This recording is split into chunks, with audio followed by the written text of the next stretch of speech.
Yer aldım, bahçe aldım. Sabahına kalkarım, giderim o bahçenin çayına bakarım. Çeşitli çeşitli otlar gitmiş.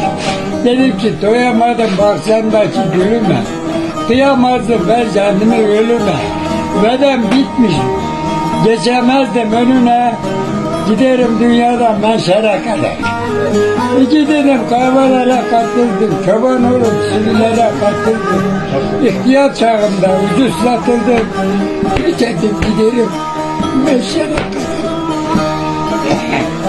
Her zaman ağlayıp ne zaman güldüm. Mevla'dan istedim hayırlı bir ölüm.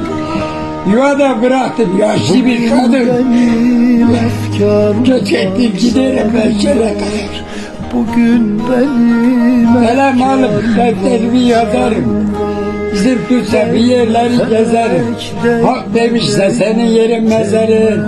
Göç edip giderim menşere kadar. 7 kardeşidir, birisi bacı, Mevlam kimselere vermesin acı.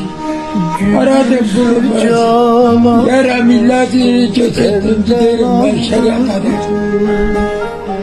Ayrılıp 5 sene ahırda kaldım, varımı yok edip bu yeri aldım.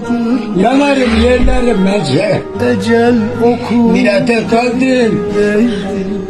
Göç ettim giderim menşere kadar. Değme felek, değme. Gelmiş idim 89 yaşında, felek avukat tatlı yaşıma. Dertlerim